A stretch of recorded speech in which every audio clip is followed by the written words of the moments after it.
ദൈവ തിരുനാമത്തിന് മഹത്വമുണ്ടാകട്ടെ. ഇന്നത്തെ ദൈവവചന ചിന്തയ്ക്കായി 1 കൊരിന്ത്യർക്ക് എഴുതിയ ലേഖനം 12-ാം അധ്യായം 18-ാമത്തെ വാക്യം. ദൈവമോ തൻ്റെ ഇഷ്ടപ്രകാരം അവയവങ്ങളെ ശരീരത്തിൽ വെവ്വേറെയായി വച്ചിരിക്കുന്നു എന്ന് നാം വായിക്കുന്നു. ഇതിൻ്റെ സാരാംശം ക്രിസ്തുവിൻ്റെ ശരീരത്തിലെ അംഗങ്ങൾ എന്നാകുന്നു. നാം ഓരോരുത്തരെയും പരിശോധിക്കുമ്പോൾ എത്ര വലിയ ശ്രേഷ്ഠമേറിയ നിലയിലാണ് നമ്മുടെ ശരീരത്തിൻ്റെ അവയവങ്ങളെ സൃഷ്ടിച്ചു വച്ചിരിക്കുന്നത്. ഒരു നട്ടും ബോൾട്ടും ഒന്നുമില്ലാതെ എല്ലാ അവയവങ്ങളും അതിൻ്റെ സ്ഥാനത്ത് ഉറച്ചു നിൽക്കുന്നു. ആ അവയവങ്ങൾ കൊണ്ട് എന്തെല്ലാം ചെയ്യുന്നു?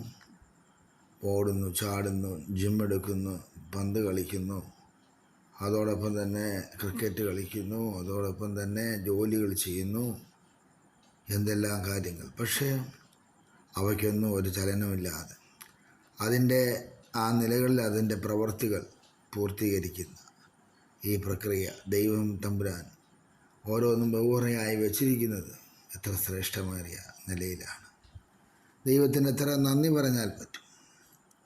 ഓരോ വിശ്വാസിയും ക്രിസ്തുവാകുന്ന ശരീരത്തിൽ ചില പ്രധാനപ്പെട്ട ഉത്തരവാദിത്തങ്ങളുണ്ട് എന്നുള്ള കാര്യം മറക്കരുത്.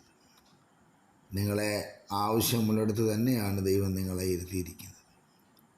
എന്നിട്ടും അനേകം വിശ്വാസികളും ദൈവം തങ്ങളെ ആക്കിയിരിക്കുന്ന സ്ഥലത്ത് സന്തുഷ്ടരല്ല. പലരുടെയും ചില ചിന്തകളെന്ന് പറഞ്ഞാൽ അവർക്ക് ശരീരമാകുന്ന സഭയിൽ വളരെ പ്രധാനപ്പെട്ട ചില പ്രവർത്തനങ്ങൾ ഉണ്ടെന്നാണ്.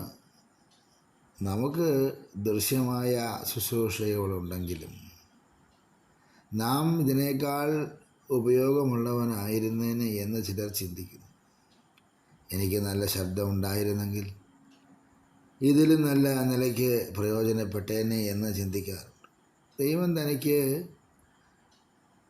ദൈവത്തിൻ്റെ കൃപകളാൽ പ്രസാദകരമായ ദൈവത്തിൻ്റെ സന്നിധിയിൽ ചെയ്യുവാൻ ദൈവം നമുക്ക് അതിൻ്റെതായ ആലോചന തന്നിരിക്കുകയാണ്. അത് എനിക്കത് പ്രസാദകരമായത് ചെയ്തിരുന്നുവെങ്കിൽ എന്നൊരു ചോദ്യവും ചിന്തയും ഇവിടെ കിടക്കുന്നു. ദൈവം നമുക്ക് വേണ്ടി തിരഞ്ഞെടുത്തിരിക്കുന്ന സ്ഥാനങ്ങളെ സ്വീകരിക്കേണ്ടത് നമ്മുടെ ഉത്തരവാദിത്തമാണ്. ചിലർ നിത്യ രോഗികളായിരിക്കും, ഒരിക്കലും കാണപ്പെടുകയില്ല. ചിലർ ഭൂഗോളത്തിൻ്റെ മറ്റൊരു ഭാഗത്തായിരിക്കും, ഒരിക്കലും അവരെപ്പറ്റി കേൾപ്പാൻ സാധ്യമല്ല. ചിലർ കഷ്ടതകളുടെ നടുവിലായിരിക്കും, അവരുടെ ആയുസ് വേഗം തീർന്നു പോകുന്നു. ചിലർ കുട്ടികൾക്ക് വേണ്ടി കഷ്ടപ്പെടുന്നു, ഒരിക്കലും പ്രസംഗപീഠത്തിൽ നിൽക്കുന്നില്ല. ചിലർ കമ്പ്യൂട്ടറിൻ്റെ മുമ്പിൽ ആയിരിക്കും, ചിലർ ഭക്ഷണം പാകം ചെയ്യുകയായിരിക്കും, ചിലർ വീട്ടു ജോലിയിലായിരിക്കും. അപ്പോൾ ചില സഹോദരിമാർ ചെയ്ത ശുശ്രൂഷ ഏറ്റെടുക്കും, പൊതു ശുശ്രൂഷ ഏറ്റെടുക്കും. എന്നാൽ ദൈവം അവരെ അതിനു വേണ്ടി ചുമതലപ്പെടുത്തിയിരിക്കുകയായി ഉണ്ടല്ലോ എന്നാണ് ദൈവത്തിൻ്റെ സന്നിധി നമ്മൾ ചിന്തിക്കേണ്ടത്. ഇതെല്ലാം ദൈവം തരുന്ന ഓരോരോ സ്ഥാനങ്ങളാണ്. അത് പ്രയോജനത്തിന് ആകണമെന്നില്ല. ചിലപ്പോൾ ചില ജോലികൾ മറ്റുള്ളവർക്ക് അത് പ്രയോജനമാകും, നമുക്കും പ്രയോജനമാകണം. പക്ഷെ ദൈവത്തിനത് പ്രയോജനമായിരിക്കും. അതുകൊണ്ട് നീണ്ട പിടിയുള്ള ഒരു സ്വർണ്ണ കപ്പ് കൊണ്ട് ആണിയടിക്കാൻ ശ്രമിക്കുന്നത് പോലെയാണ് നമ്മുടെ ജീവിതത്തിൽ പല കാര്യങ്ങളും ചെയ്യാൻ പോകുന്നത്. എന്നാൽ ദൈവം നമ്മെ എവിടെ ആക്കിയിരിക്കുന്നു അവിടെ നമ്മൾ ദൈവത്തെ സേവിക്കണം. ഭൂമിയിലെ വിത്തുകൾ വിതറുന്നത് പോലെ ദൈവം നമ്മെ ചിതറിക്കുകയില്ല. ദൈവത്തിൻ്റെ തോട്ടത്തിൽ തിരഞ്ഞെടുത്ത ഒരു ചെടിയായി മാറ്റിയിരിക്കുകയാണ്. ക്രിസ്തുവിൻ്റെ ശരീരത്തിലെ ഓരോരോ സ്ഥാനം വഹിപ്പാനായി നമ്മെ രൂപാന്തരപ്പെടുത്തിയിരിക്കുന്നു.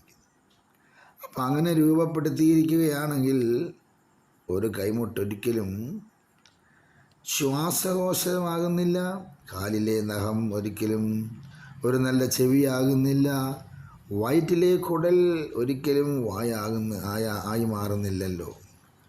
അതുകൊണ്ട് ഭൂരിഭാഗം അവയവങ്ങളും ശരീരത്തിൻ്റെ ഉള്ളിൽ ഒളിച്ചിരുന്ന് ആർക്കും കാണാനോ കേൾപ്പാനോ സാധിക്കാത്ത വിധം മറ്റ് അവയവങ്ങൾക്ക് നിസ്വാർത്ഥ സേവനം ചെയ്യുന്നത് പോലെ ദൈവത്തിൻ്റെ ജനമേ, നമ്മുടെ ജീവിതവും അങ്ങനെയാകുന്നു. ചുരുക്കം ചിലത് മാത്രമേ കണ്ണുകൾ അത് പ്രദർശന യോഗ്യമാക്കുന്നുള്ളൂ. ദൈവം നമ്മെ ആക്കി വച്ചിരിക്കുന്ന സ്ഥാനത്തെക്കുറിച്ച് ചിന്തിച്ച് പരിഭവം കൂടാതെ ദൈവിക ജ്ഞാനത്തെ സ്വീകരിക്കുകയോ അതോ അതിൻ്റെ പരാതികളും പറഞ്ഞുകൊണ്ട് ഇരിക്കുവാണോ? വേറൊരു സ്ഥാനം ആവശ്യപ്പെടുമോ? ക്രിസ്തുവിൻ്റെ ശരീരത്തിൻ്റെ സുഗമമായ പ്രവർത്തനത്തിനു വേണ്ടി നമുക്ക് നമ്മാൽ കഴിയുന്ന പ്രവൃത്തി ചെയ്യാം. അതിനുവേണ്ടി ഒരുങ്ങാം. ക്രിസ്തുവിൻ്റെ ശരീരത്തിലെ അവയവങ്ങൾ തമ്മിലുള്ള ശണ്ട ശരീരത്തിൻ്റെ പ്രവർത്തനത്തെ അത് തകരുമാറാക്കുന്നെങ്കിൽ ദൈവത്തിൻ്റെ ജനമേ, ഒരു ദൈവഭക്തൻ ഒരിക്കലും അങ്ങനെ ചെയ്യാൻ പാടില്ല. ഒരു പഥ്യകാലം ദൈവത്തിൻ്റെ ജനം പറയുന്നു, നിങ്ങളെ എന്താക്കിയിരിക്കുന്നുവോ അതിനെക്കുറിച്ച് പ്രവർത്തിക്കുക. ഒരു നക്ഷത്രം ആയില്ലെങ്കിലും ഒരു മിന്നാമിനുങ്ങിനെ പോലെയെങ്കിലും പ്രകാശിക്കുക. ദൈവം ആഗ്രഹിക്കുന്ന സ്ഥാനത്ത് ഓരോരുത്തരും ദൈവത്തിൻ്റെ സന്നദ്ധയിൽ ആക്കിയിരിക്കുന്നിടത്തായിരുന്നു കൊണ്ട് വിശ്വസ്തരായിരുന്നു കൊണ്ടും ദൈവത്തിൻ്റെ നാമത്തെ നമുക്ക് മഹത്വപ്പെടുത്താം. നാം ക്രിസ്തുവിൻ്റെ അവയവങ്ങളാകുന്നു. ദൈവമോ തൻ്റെ ഇഷ്ടപ്രകാരം അവയവങ്ങളെ ശരീരത്തിൽ വെവ്വേറെയായി വച്ചിരിക്കുന്നു. ആ ശരീരത്തിൽ ഇരിക്കുന്ന വെവ്വേറെയായി വച്ചിരിക്കുന്ന അവയവങ്ങളിൽ ഒന്നാണ് ഞാൻ എൻ്റെ ഡ്യൂട്ടി ചെയ്യുക, എൻ്റെ ദൈവത്തെ മഹത്വപ്പെടുത്തുക. അതിനായി എന്നെ സമർപ്പിക്കുന്നു. കണ്ണുകളെ അടയ്ക്കാം, പ്രാർത്ഥിക്കാം.